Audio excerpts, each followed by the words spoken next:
it? Or? Yeah. So the first thing I want to do is thank Freddie for hosting and Teutsch for supporting our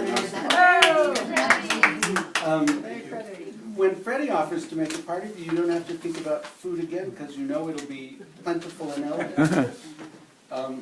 And the second person I want to thank is Teutsch, who has stood by many bookish endeavors. And this book was a long pregnancy. He's an elephant. I still haven't lost a baby weight. Yeah. And I want to thank everybody for coming. The elephant in the womb? Oh, Michael. I like that. That was great. Thank you for coming, Michael. This, as you know, is a group project, and lots of people have been involved in it at various stages. Several of the people here. How many people here have been a commentator or a chapter writer? 1, 2, 3, 4. So a lot of you. And part of what that's about is creating a community of discourse.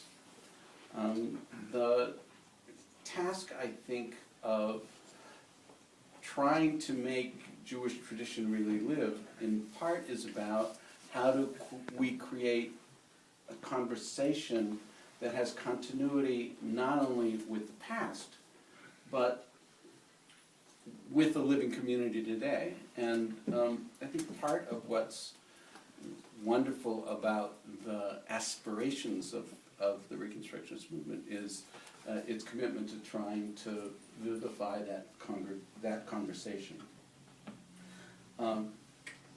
This, as Betsy already mentioned, is the end of a huge cycle of writing. The first little piece of a guide to Jewish practice was a book about kashrut, which came out in 1990. Right. That was a long time ago. It's before kosher pigs. 24 years. And it then got stuck in a really complicated political set of issues, as only a movement committed to democracy can do.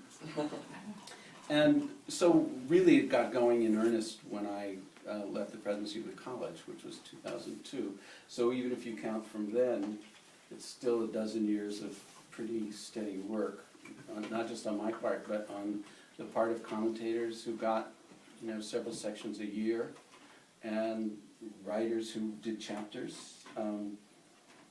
And it feels huge to be done with this piece, though some of you probably don't know, but we're now working on an educator's manual for it, and the first few pieces of that went up on the web yesterday.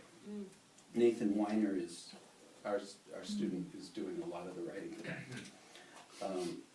So while this is the end of the cycle, somehow it doesn't seem at all to be the end of this project.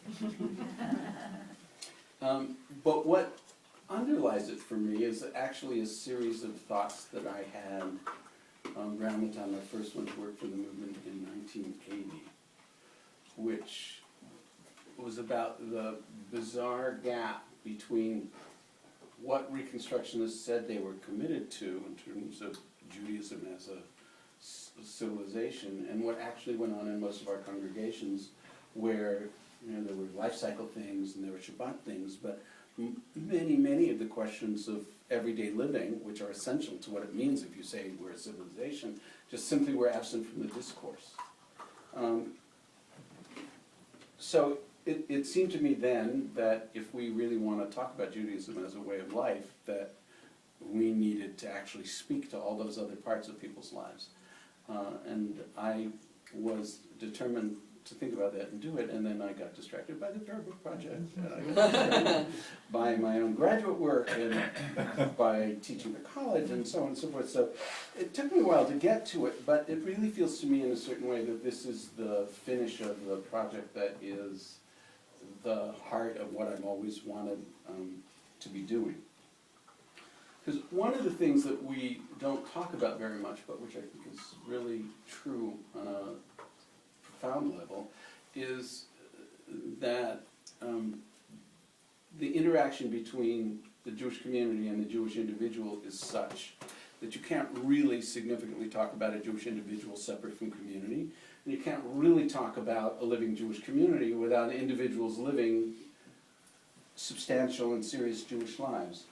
And that only happens if we have shared vocabulary, and in our time, the only way liberal Jews are going to have shared vocabulary is if we teach it to them a word at a time. Because you can't think Jewish thoughts without Jewish vocabulary to think them with. And shared rhythms, because you can't really have a community unless there are shared rhythms of the week, of the year, of the life cycle, and maybe even of the everyday. Part of what I think a lot of us envy about the traditional Jewish community is the enormous resonance that comes from that intensity of Jewish living. And what that's about is committing to all those different cycles of rhythm. And when that happens, the conversation, the dialectic, naturally follows and interacts.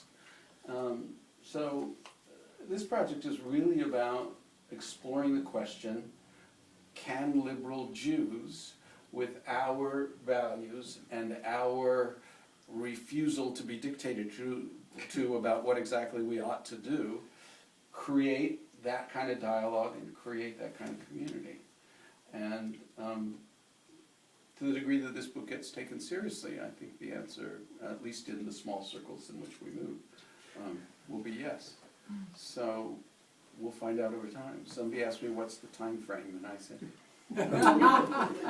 check in 25 years, 50 years. It'll be my grandchildren's problem. Anyway, I'm really thrilled to be able to share this occasion with you all. And thank you for coming. And look forward to drinking l'chaim with each of you. Hi. Here's a That's question. a lot of So what's